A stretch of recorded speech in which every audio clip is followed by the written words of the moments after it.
Hello and good afternoon, everyone. Thank you for joining us this afternoon for our webinar on tax risk and governance. I'm Robin Prince. I'm a partner here at MHA leading in tax risk and governance, and I'm delighted today to be joined by three members of our risk and governance team. So first up, we're going to have Steve Hayward, who's a director in our Northwest team. Steve's just got over 20 years of experience, both in-house and in practice, and we'll be talking us through the building blocks around what makes good tax governance. Then we're going to have Pete Gaskell, who's a senior manager based in London. Pete's recently joined MHA from a large multinational organisation, so he's got a lot of first-hand experience around responding to HMRC's BRR and SAO programmes. And then we're going to finish off with Anthony McFarlane, who's a director in our Milton Keynes office. Anthony specialises in the motor sector and also has masses of experience in tax governance, with a particularly deep focus on the corporate criminal offence programme, and that's what he'll be talking to us about today. So first up, I'm going to just sort of talk through a bit about why tax risk governance is getting such a high profile now. And it used to be the case that tax was very much something that only really concerned the tax team. But what we're seeing now is it's very much moving up the agenda in the corporations, and it's very much becoming a C-suite discussion. And some of the things which are driving that up the agenda are lots of things that are going on in the world at the moment. So specifically ESG agendas. Obviously, a lot of the focus on ESG can be around the environmental part, but there is the G part of it as well, of governance, and tax governance very much falls under that as well. So it needs to be what we're doing for tax governance aligned to the wider corporate governance program. Reputational risk has really become a ever greater focus as well in recent years. In the past, once again, if an organisation was involved in tax planning, that didn't really make the headlines so much. But as we see now, companies are very much expected to be good corporate citizens when it comes to tax and pay their fair share of tax. So it's important that any tax planning is managed in line with tolerance and risk appetite to ensure that it sits with how the corporation wants to be seen. We're also very much seeing an ever greater amount of tax audits around the world, both here in the UK and in other jurisdictions as well. And they're becoming ever more data-led as well. And tax authorities are having an ever greater insight into the data which organisations have. And we know certainly here in the UK that HMRC will cross-reference our tax returns against, I think at last count, about 26, 27 different data sources where they get data from. So, for example, if you have sold a property, they'd already know from the land registry that a property's been sold, and they're already checking that against your tax return when that gets submitted. So it's getting to the stage where they can know businesses better than what some in-house teams are. So ever more ensuring we've got good controls and governance around the data that feeds into our returns is becoming more important. And also being driven by tax authorities is a greater transparency as well. So that's coming from both regulatory requirements as well as sometimes what our customers and other stakeholders are asking to see. They want to know what tax is being paid in what jurisdictions, sort of feeding back into that ping around being a good corporate tax citizen. So these are some of the drivers which we are seeing, which means tax risk and governance is needing ever greater focus. So at that point, it's probably worth me now handing over to Steve, who's going to look a bit more into what good tax governance looks like. Thank you, Robin. I'm going to talk a bit about tax governance, and central to good tax governance is having a tax control framework in place. This is kind of the structure that supports a business's sort of risk management and tax compliance. And it brings everything together, because I think there's lots of different aspects to this, and tax control framework brings it all together sort of under sort of one umbrella, if you like, and make sure it's not all different parts but acting as a whole. And it can be a real win-win situation for ensuring sort of good compliance and risk management, and stakeholders like HMRC accepting that and understanding that, which is sort of minimise sort of effort on both sides. So the OECD has done quite a lot of work on tax control framework, and this is sort of what's been adopted, and the basis for what's been adopted in many countries, including in the UK, with sort of what HMRC are looking at and what they expect. So there's six essential building blocks that the OECD has defined for a tax control framework. The first of these is the tax strategy, which is kind of like the high-level document setting out the tax aims and objectives of the business, looking at what the tax risk appetite of a business is, and including things like the board of the organization's view on uncertain tax treatments and how they would apply those, and things like degree of board engagement with decisions around tax, and also a bit of an operational roadmap as well. So that's kind of the tax strategy that sort of sits at the top really of the control framework. And then second building block is comprehensive. It needs to sort of cover the full range of an enterprise's activities, covering all taxes and relevant processes in the business, and identifying process owners, ensuring processes reflect the tax objectives of the business. And unfortunately, like, tax doesn't really ever sit neatly in its own little box in a corner of the finance department. It's kind of spreads its tentacles throughout the organization and impacts all aspects of the organization and different departments. So it's important that the tax strategy framework brings that, includes all of that. And going along with that is looking at the responsibility. So responsibility for tax and where that sits should be clearly identified from board level downwards.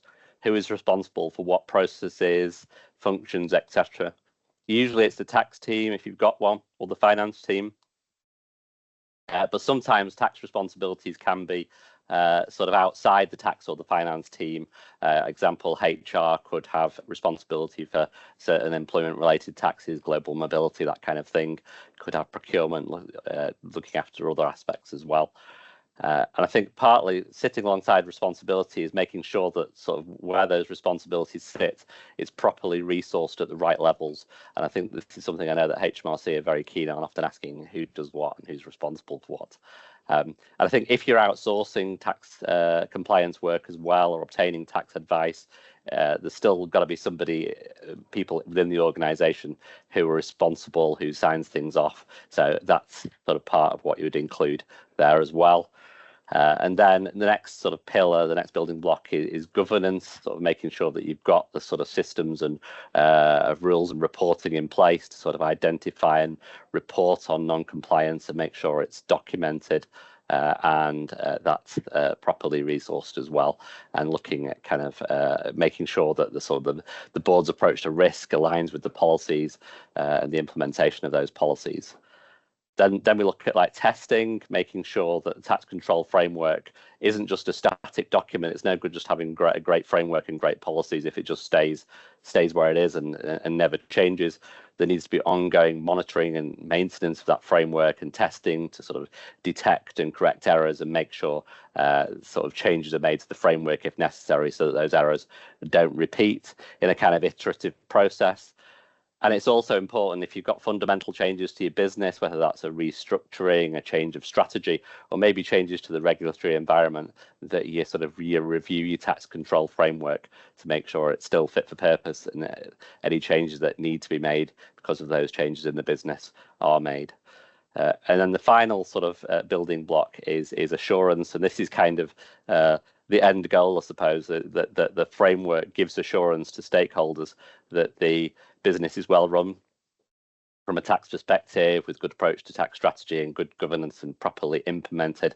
And if you get this, it'll be easier to convince HMRC that you're lower risk. And it'll also provide assurance to other stakeholders as well, investors, funders, buyers in the event of a sale, and that kind of thing. So that's the sort of key sort of building blocks of a tax control framework. And next, we're just going to look at sort of what is actually in there, because sort of some of the detail. And again, we've got the tax strategy at the top of the triangle.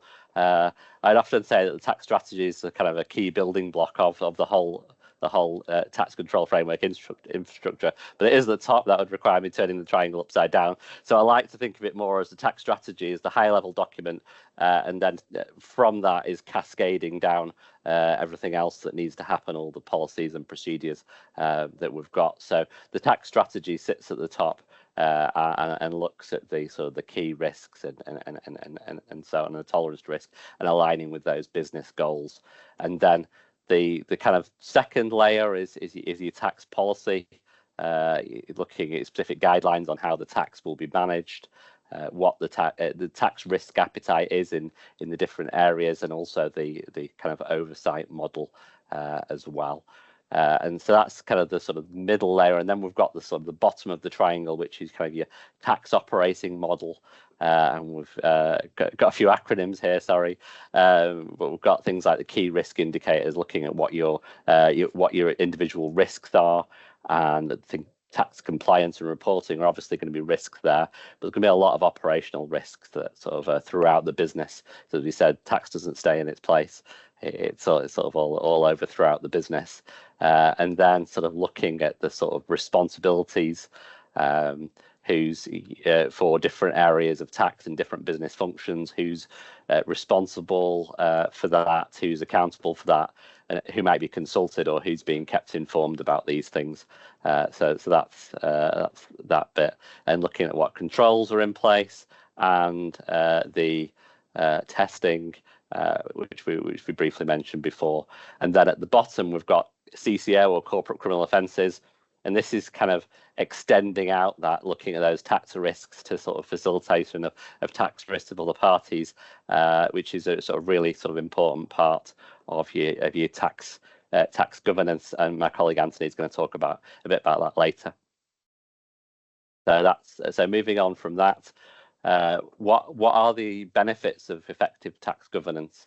Well, compliance assurance is a sort of key one, and we mentioned assurance before. Once you've got like a good governance and a good framework in place, identifying what your risks are and how these are managed, and how the policies and procedures are in place to ensure that is implemented. This sort of really helps organisations comply with tax laws and regulations, reduces the risk of penalties and reputational damage from non-compliance. So that insurance is really important, and a key goal of the tax governance process. And this provides stakeholder confidence that the good tax governance is in place and risks are being managed, and this includes investors and customers and that kind of thing, but it also includes HMRC as well, which is obviously a really important stakeholder when tax is concerned, and helps ensure, gives them confidence that they can sort of give the organisation a low risk rating, which we'll see a bit more on later. It also, good tax governance mitigates risks, obviously. That's what it's all about, and avoiding potential pitfalls and sort of financial losses, increased scrutiny from the regulatory authorities, and that kind of thing. And it's also a really important benefit of tax governance is operational efficiency, because if the tax processes aren't working correctly and aren't very streamlined, it can create a lot of administrative burdens and make it more difficult to do things. And that's even just generally day to day, never mind if you start getting big sort of tax audits from HMRC and that kind of thing. So ensuring good tax processes and good tax governance can help minimize all of that, and so that the business can focus on its core activities, what it really look there to do. That good tax governance. So finally, what we've talked all about that, but what are HMRC's requirements? And this is just a bit of a lead in what my colleagues are going to talk in detail about this. But a key kind of number here is, once you start to get looking over 200 million turnover, you're falling into HMRC's large business regime. And this brings in a lot of additional requirements that what we talked about before, but the specific requirements HMRC ask for or need to sort of ensure that you're doing what you need to and you've got that governance in place. So we've got the tax strategy. So above 200 million turnover businesses need to publicly publish a tax strategy on their website and keep it up to date. So that's really an important one. Senior accounting officer, above the 200 million limits, then senior accounting officer starts to come in, and the HMRC will start giving business risk reviews to companies and organizations. So those three are all, there's some nuances and some slight differences in when they kick in, but broadly you get to this sort of level, and then you need to be doing all these sort of things, and it can be quite difficult for businesses, especially growing businesses that perhaps have grown quite quickly, and you're suddenly getting into this territory. It is a bit of a step change from just submitting your tax returns and doing the basic compliance. So you likely need some guidance and support on how to do that. Just to sort of briefly mention, corporate criminal offences isn't £200 million limit. It applies to all businesses, but that is a key factor in the others, like the risk review and that kind of thing. So that's just looking very in basic terms at HMRC requirements, and my colleagues will talk in detail about these areas now. I think Pete's going to talk next about business risk review. Good afternoon, everybody.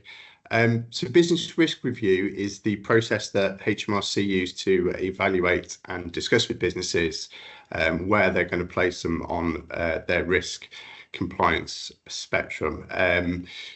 As Steve touched on, there's quite a few of these requirements come in at 200 million plus. It's probably also worth noting that these parts of the legislation have been in place now for about 15 years.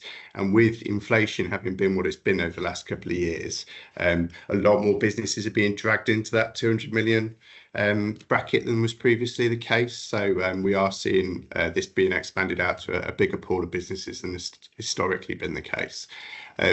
So through BRR, HMRC will assign you a risk that they consider your business is in, and that will either be low risk, moderate high risk, or high risk.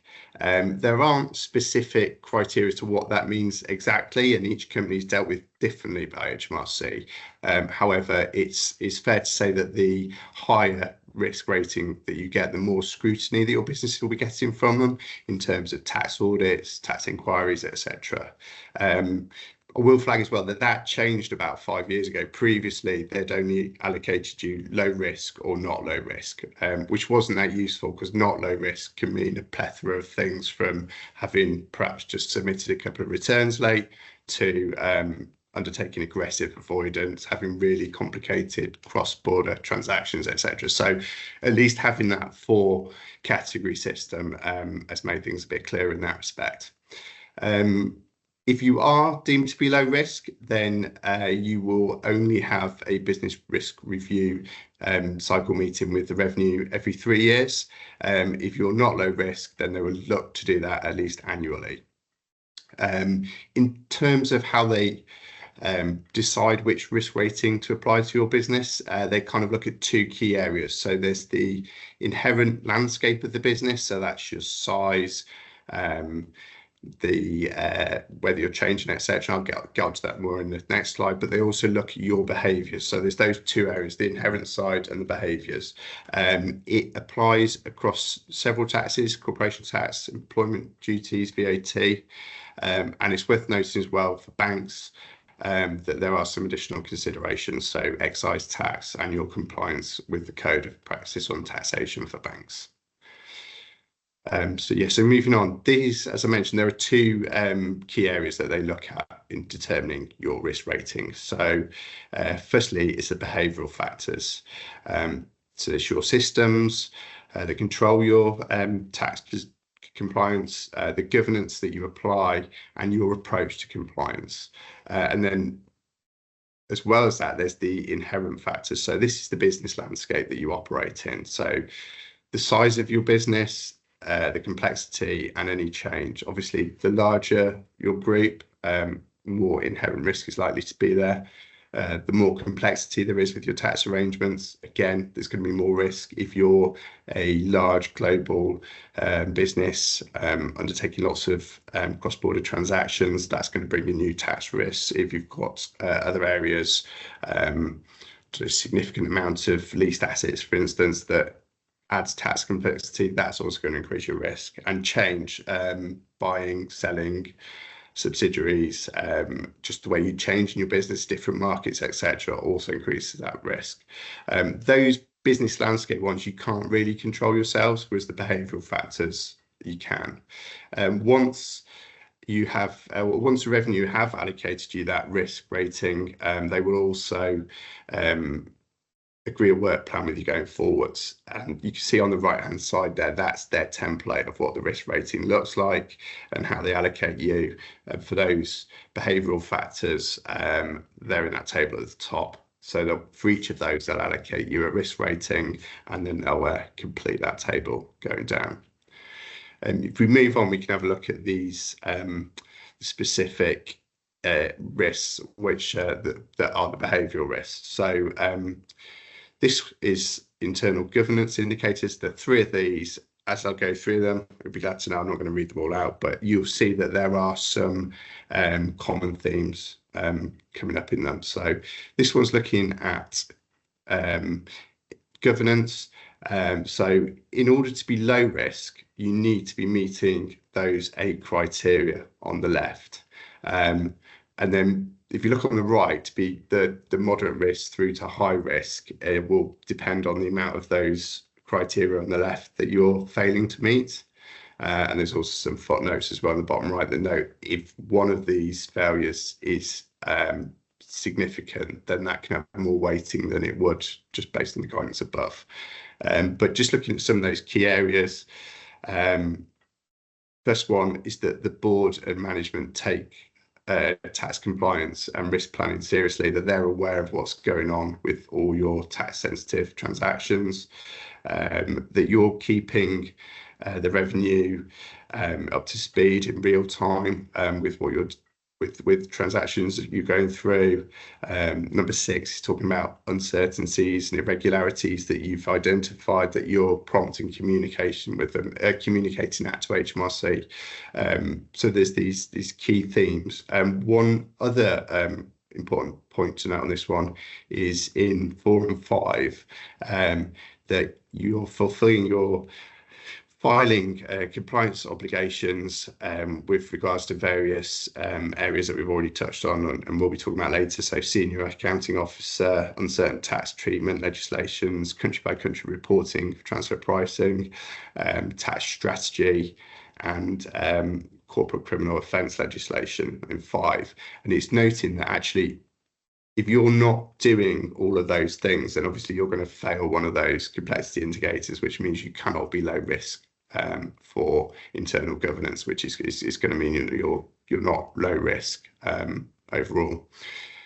So yeah, moving on to the next set, that's with regard to tax compliance.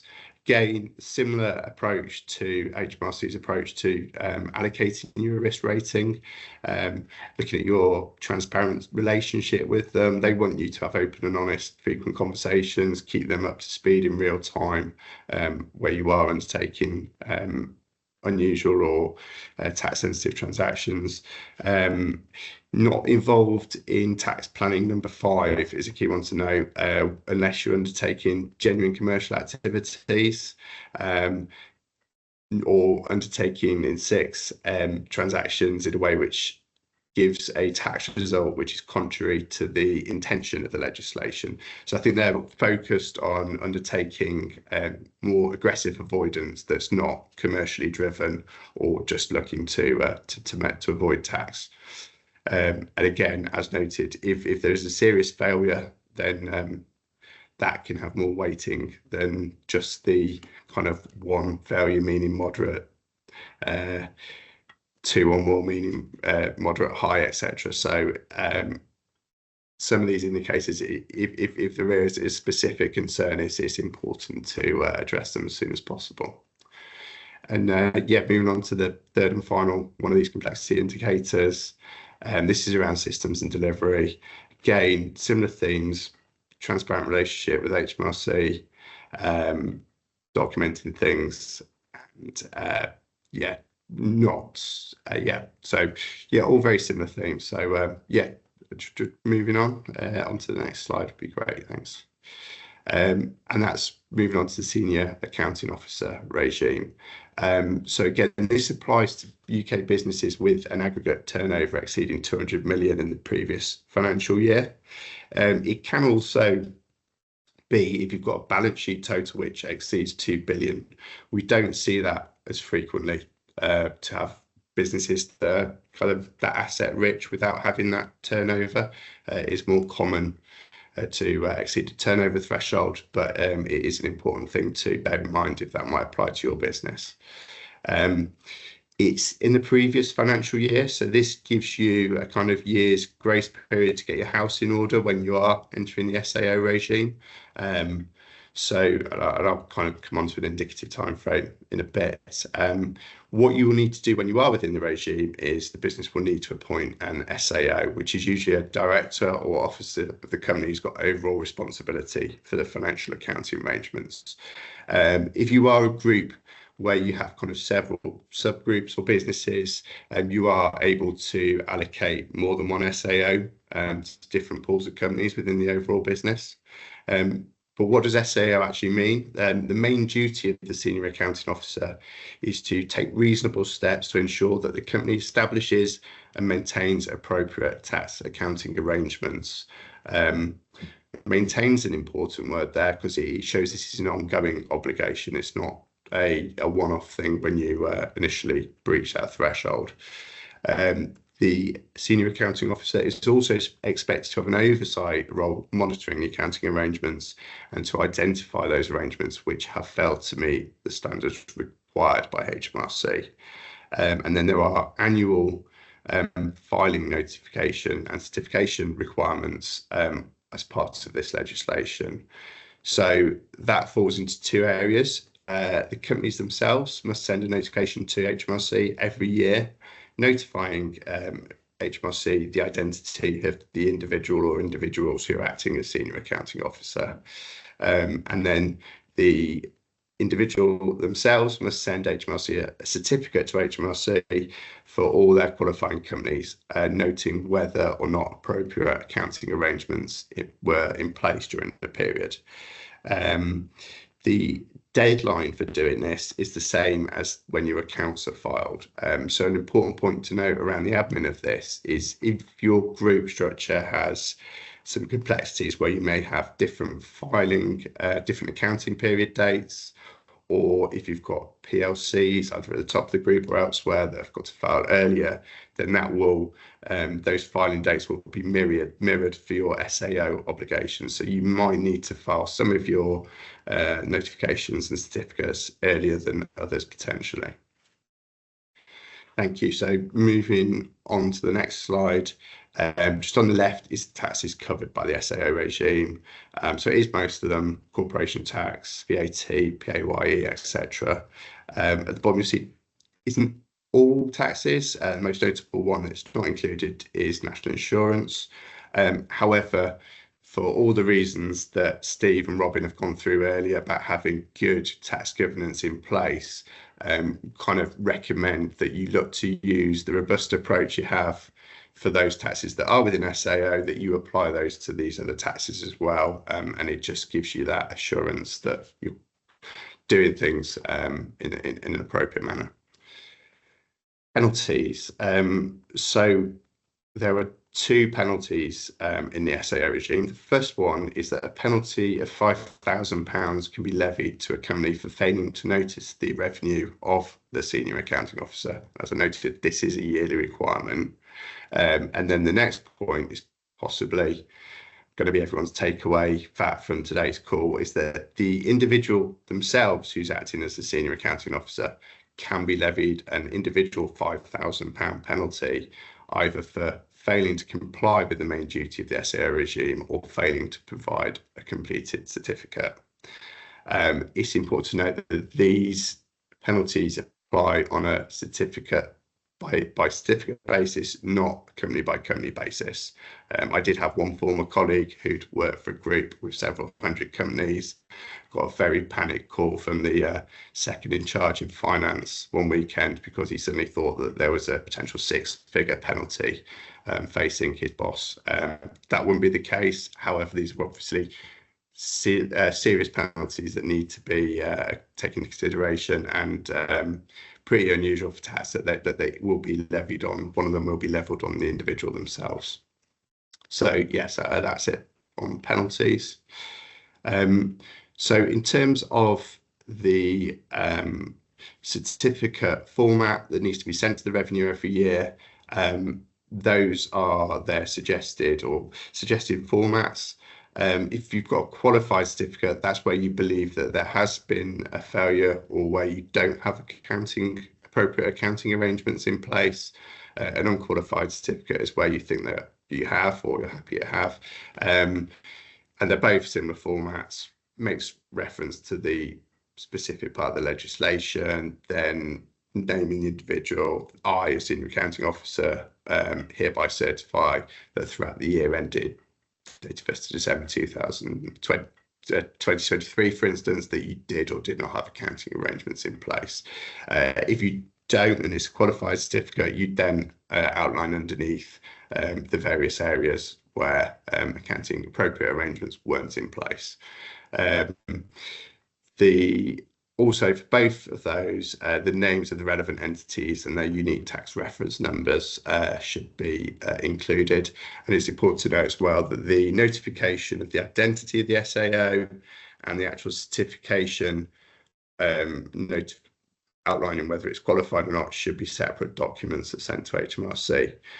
You don't have to send an individual certificate for each entity. So if you're a group of 20 companies and perhaps you're happy that for 18 of them there were appropriate arrangements in place, you can send that unqualified certificate in listing those 18 and then send in a separate one on the other two companies, a qualified certificate, and listing the areas where those two companies weren't meeting appropriate arrangements.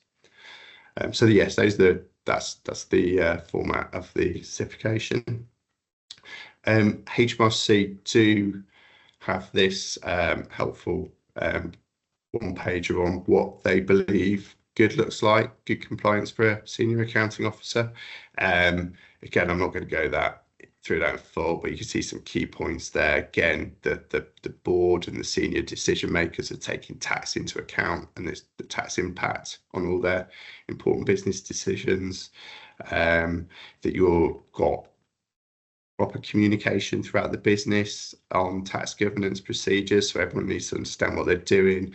Again, monitoring key tax risks throughout the period. It's not an annual obligation. Well, the filing is an annual obligation, but you're expected to monitor that more frequently than that. So I don't know, quarterly, the key stakeholders in the business should be looking at if they're working on the VAT side of things or the corporate tax side of things, they should be looking at new legislation, potentially new markets, new ways of doing business, just to see if there are any new risks arising during the period and what controls they've got in place to measure those. If you're consulting with tax specialists, then it's making sure that you're using sufficiently qualified specialists, etc. And again, so like I said, I'm not going to go through all of those, but it's useful reference material for the senior accounting officer. And then on the right, it's got some of the responsibilities of HMRC themselves, and then that top one's quite key, that they're holding the SAO to account for the discharge of the main duty, and making sure that they've taken reasonable steps to do that, and can request evidence of that to back that up. And then finally, that box in the bottom right is quite important as well. HMRC note that good SAO compliance would deliver benefits to both the business and HMRC through improved, more effective risk reviews and fewer tax inquiries. And I think that's also kind of encapsulates in the key messages that Robin was led off the the webinar with. So yeah, so that's HMRC's idea of good compliance. And finally, how businesses approach, if you've not already within the SAO regime, or you're looking at ways to improve your compliance with that, how you approach that and how you consider your risks and the controls that you've got in place. So the SAO regime has been around for 15 years. It was an industry-led approach to it, was companies using tax risk registers, or tax risk and controls matrix, as HMRC sometimes referred to them.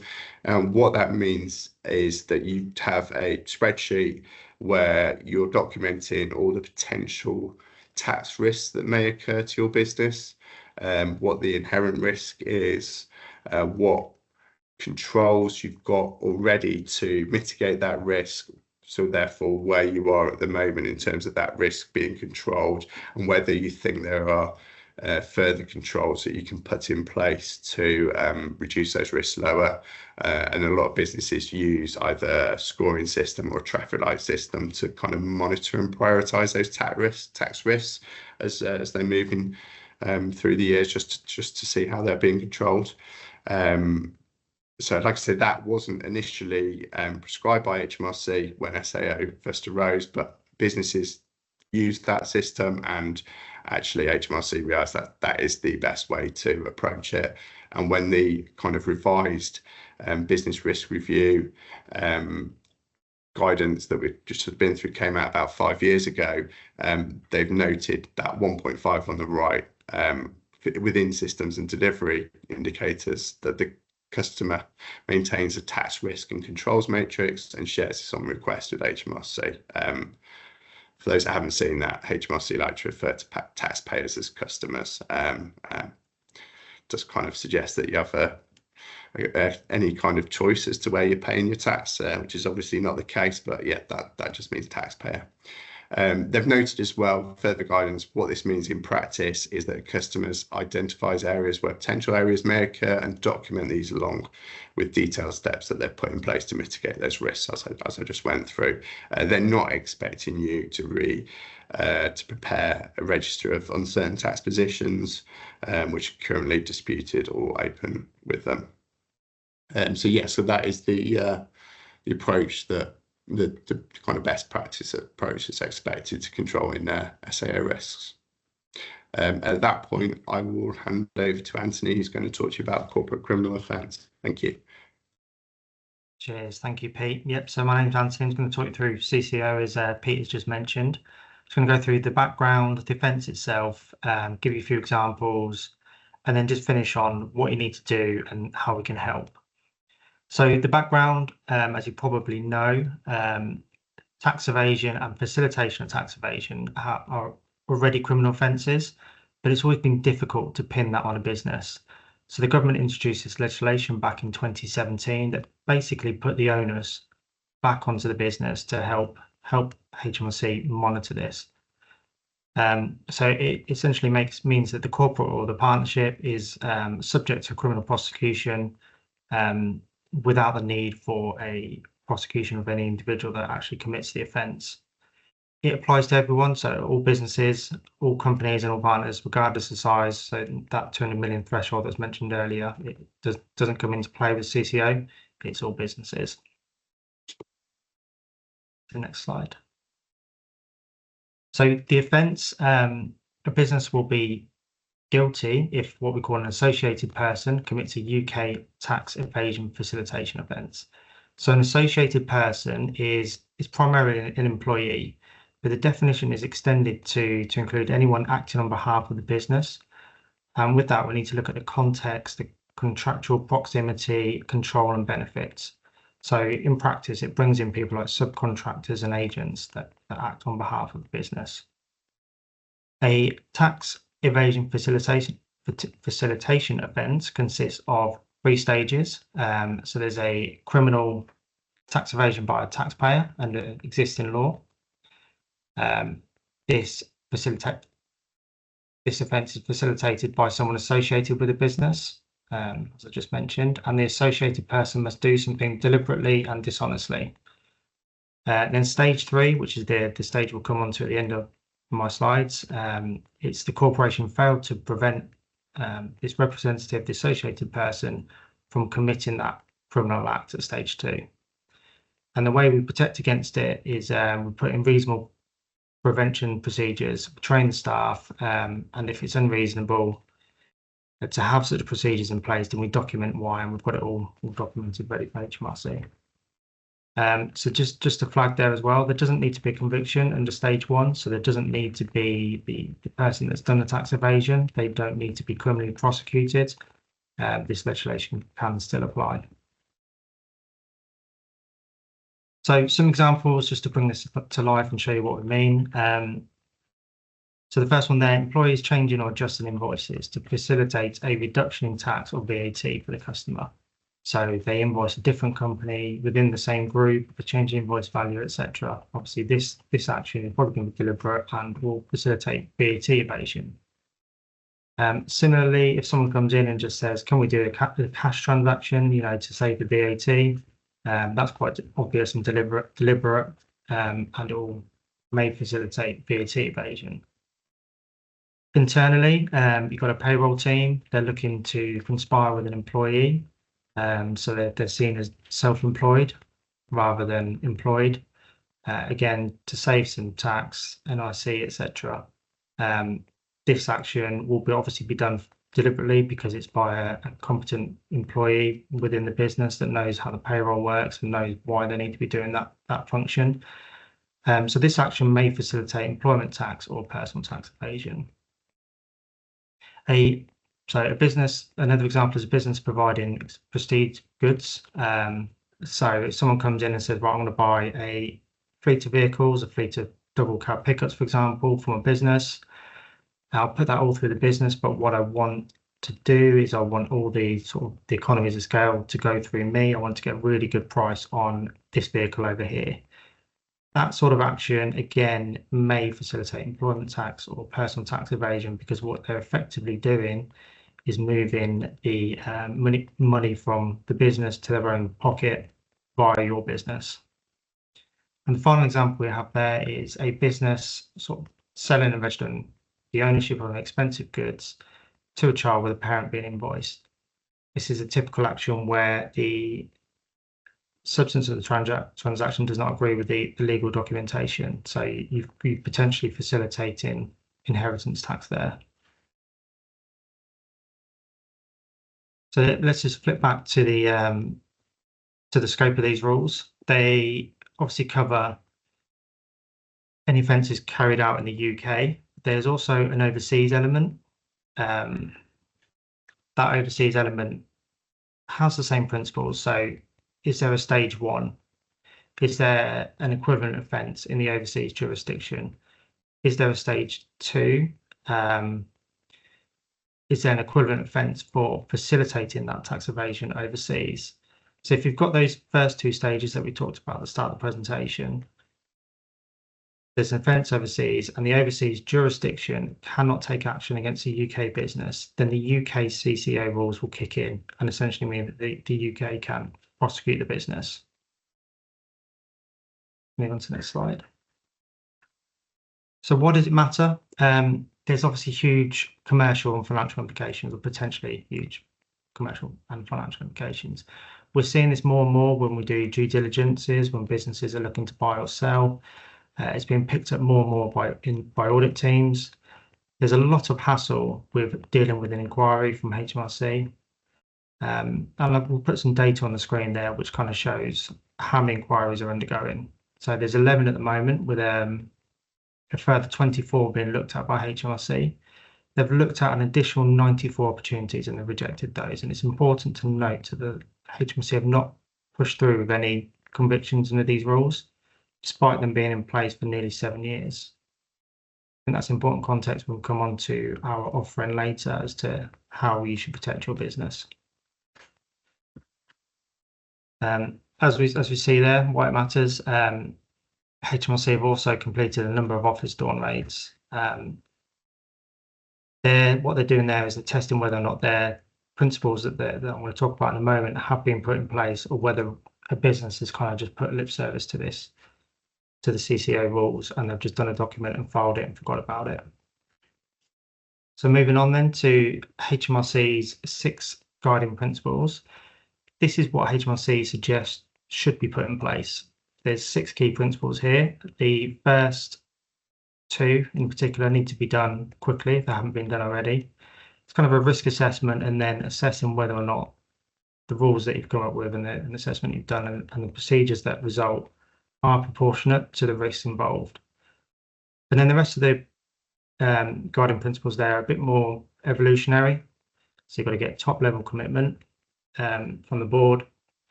There's a due diligence of the sort of supply chain, and there's communication and training to your employees and the associated people. And then there's ongoing monitoring and review.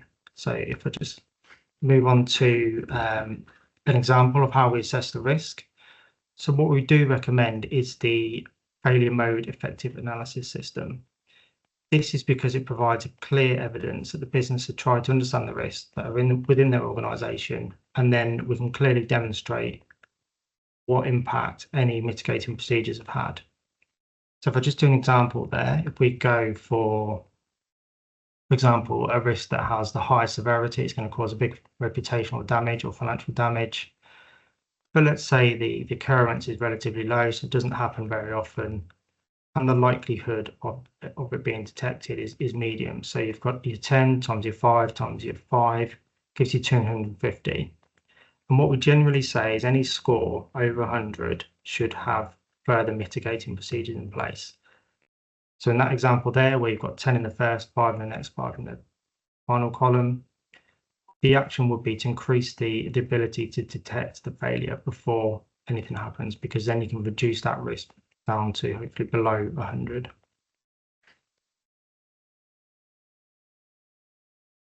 So as I just mentioned, you do your risk assessment, you do your proportion, you assess whether the procedures that you've got are proportionate and reasonable.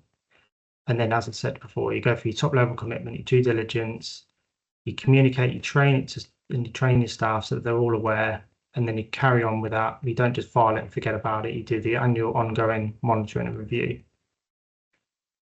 So the key actions, we kind of have 3 solutions that within MHA. There's a kind of a DIY kit, a sort of toolkit. That includes a guide, training slides, the risk matrix that you've just seen with some key examples. And if you're an existing client of the firm, we can offer that to you for less than £1,000 plus VAT. And after you've got your CT deduction on it, it's a really cost-effective way of jump-starting your CCO program, making sure you've got it in place. We do recommend that for sort of lower risk SMEs, those sort of businesses, or businesses that have got the resource and capability in-house to go through the processes and procedures themselves. If you don't have that, the next kind of level up of support that we offer is a facilitated workshop, and we talk you through primarily the risk assessment and the reasonable procedures. Within that workshop, we use our expertise, our team here to come along, facilitate that, have a bit of a discussion for a few hours with the business, and then you can take that away and you can sort of implement the final 4 stages yourself. And the final level of support that we offer is totally bespoke, so we can do anything from creating the policy, doing the internal training, communicating it to your teams, and that's obviously a bigger cost commitment, so it depends on your internal resource and the level of risk that you see within your business. So with that, I'm going to hand it back over to Robin to hopefully pick up any questions and wrap up. Great, thank you, Anthony. Thank you, everyone, for that. Obviously, a lot to think about there and a lot of detail gone through today. So, it's worth, as mentioned throughout there as well, whilst a lot of the HMRC requirements kick in at that £200 million threshold, it's not just large businesses, its impacts. Really, we're also seeing it's becoming a regular part of any due diligence process as well. So if you're looking potentially exiting your business, selling, IPO, all of this around tax governance often comes up on that due diligence process. So also needs thinking about there, even if you're not meeting the 200 threshold. And as Anthony said, CCO isn't limited to any threshold as well. All businesses should be considering their CCO. On thresholds and where it hits, we've had a couple of questions in on the Q&A. So first one from Claire has asked about whether there's a need to have a documented tax strategy for sub 200 million turnover businesses. There's not a requirement from HMRC if you're sub 200 million. Obviously, nothing to stop you doing it. All comes into having good tax governance. It's where you're setting out how you as an organisation, your approach to tax, your appetite for tax risk. So would always recommend to be thinking about it. But no, there's no requirement to formally document and publish if you're less than 200 million. Sorry, Robin, I would just add that obviously if global turnover is more than 750 million, there is a requirement to publish a tax strategy. So we have a number of clients in the UK that have lower turnover, but because they're part of that global group, they are caught by those rules.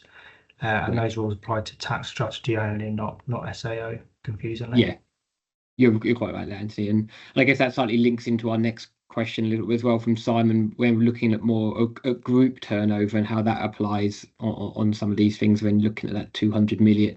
So specifically here, once again, talking about the 200 million rather than the 750 for tax strategy. We said about the UK turnover. So you would look at all of the UK entities in the group when looking at whether you've gone over the 200 million turnover there. You wouldn't need to look at your overseas entities, but if you've got 2 UK entities which are owned by a common overseas parent, then 2 would be in classed as being in the same group, and you'd look at the turnover of both of those combined at the 200 million. So, but you wouldn't need to look at the turnover of the overseas entity as well, just the UK one. So those are, I say, the questions we've had in whilst we've been talking. So thank you for those. Obviously, if anything else comes up afterwards, then please do get in touch with us. We're more than happy to help with any of this stuff. There's a lot, as I say, we've covered off today. It's a lot of it for many people we find who are used to and familiar with tax. It can sometimes be new and a little bit daunting when you first have to deal with a lot to do with the tax governance and what's required. So as I say, we're here happy to talk it through with you if you've got any queries after the event. So otherwise, assuming we don't get any very rapidly last minute questions, I think we will leave it there and let everybody have a short break before their next meetings probably kick off at 2 o'clock. So thank you again for joining us. I will just add this session will have been recorded and it will be available on our website if you want to watch it back, if there's any of the detail you missed first time round and you want to revisit it. So it will be available as a recording as well. So thank you all for joining us today. Okay, bye.